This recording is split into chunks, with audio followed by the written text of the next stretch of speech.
Selamat pagi anak-anak. Perkenalkan, nama Ibu Eti Wahyuningsih. Boleh kalian panggil Ibu Bu Eti. Pertama-tama Bu Eti mau mengucapkan selamat dulu ya anak-anak ya, karena kalian jadi anak yang hebat. Di masa pandemi seperti ini, kalian bisa naik kelas 5. Susah ya anak-anak ya di kelas 4, tapi kalian sangat bagus, sangat pandai, bisa melewati kelas 4 dengan baik dan mendapatkan hasil yang maksimal. Nanti di kelas 5 kalian harus lebih rajin, beribadah, lebih rajin belajarnya ya. Kita nanti belajar bareng. Nah, anak-anak, pada pagi hari ini kita akan belajar tema 1, subtema 1, PB1. Yaitu di sini ada 2 muatan, yaitu IPA dan Bahasa Indonesia. Nah, di sini IPA-nya kita akan belajar tentang alat gerak hewan dan manusia. Yang bahasa Indonesianya kita akan belajar tentang mencari ide pokok. Nah, anak-anak, pada tujuan pembelajaran hari ini kita akan belajar tentang alat gerak manusia. Kemudian bagaimana cara memeliharanya, kemudian apa kegunaannya alat gerak manusia, dan yang terakhir yaitu anak-anak diharapkan dapat mencari ide pokok pada suatu bacaan. Tuh, ciri makhluk hidup yaitu bergerak. Hewan dan manusia menggunakan alat gerak yang dimilikinya untuk berpindah tempat dari satu tempat ke tempat yang lainnya. Ada makhluk hidup yang bergerak dengan kaki, dengan sirip, dengan sayap, ataupun dengan ototnya. Selain untuk bergerak, alat gerak juga digunakan untuk berjalan, memegang, melompat, memanjat, ataupun untuk bergerak.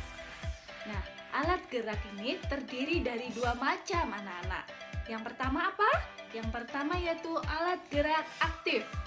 Yang kedua, alat gerak pasif. Apa itu alat gerak aktif anak-anak?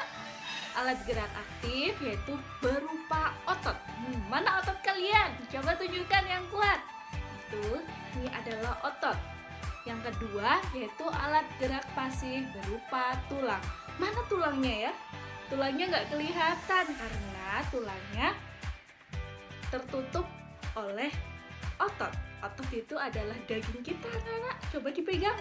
Nah, itu adalah otot kita yang di dalamnya ada tulang kita. Nah, berikut contoh hewan dan cara bergeraknya. Yang pertama itu katak. Katak bergerak dengan berloncat atau loncat. Yang kedua yaitu ayam. Ayam bergeraknya dengan apa? Dengan apa anak-anak? Ayam bergeraknya yaitu dengan berjalan atau berlari. Yang selanjutnya yaitu ikan. Ikan bergerak dengan berenang. Yang selanjutnya kuda. Nah, kuda ini siapa yang di sini suka naik kuda? Ayo, siapa nih yang suka naik kuda?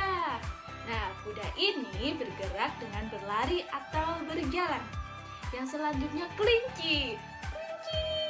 Nah, kelinci ini bergerak dengan berloncat. Yang selanjutnya kucing. Nah, kucing ini dengan apa anak-anak? Ya, kucing itu bergerak dengan berjalan atau berlari.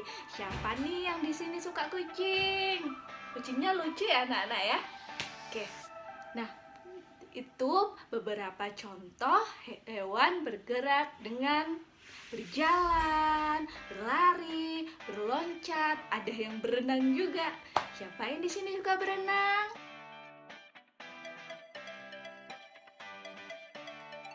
Selanjutnya kita akan belajar tentang muatan bahasa Indonesia. Apa tadi materinya ya anak-anak ya? Tentang mencari ide pokok. Nah, sebelum kita mencari ide pokok, kita harus mengetahui dulu apa sih itu ide pokok. Ya nanti kita belajarnya tidak bingung apa itu ide pokok. Nah, ide pokok itu adalah ide atau gagasan yang menjadi dasar atau pokok pengembangan sebuah paragraf. Jadi, paragraf itu panjang, pendeknya paragraf itu tergantung kita bagaimana mengembangkannya, ya. Oke, yang kedua, fungsinya apa anak-anak? Nah, fungsi dari paragraf adalah menjadi dasar pengembangan suatu paragraf. Nah, itu ya, itu adalah kata kunci dan fungsinya. Dan yang ketiga, kita bagaimana cara menentukan sebuah gagasan pokok atau ide pokok. Yang pertama, kita harus membaca kalimat dalam paragrafnya itu satu demi satu dengan teliti, dengan pelan-pelan, kita harus membacanya dengan seksama. Nah, yang kedua, menentukan inti paragraf tersebut. Nah, inti paragraf inilah nanti yang akan disebut sebagai ide pokok untuk mengembangkan suatu paragraf. Nah, kalimat utama membuat ide pokok atau ide pokok tersebut dapat berada di awal paragraf, di tengah paragraf, atau di akhir paragraf. Demikian anak-anak materi hari ini.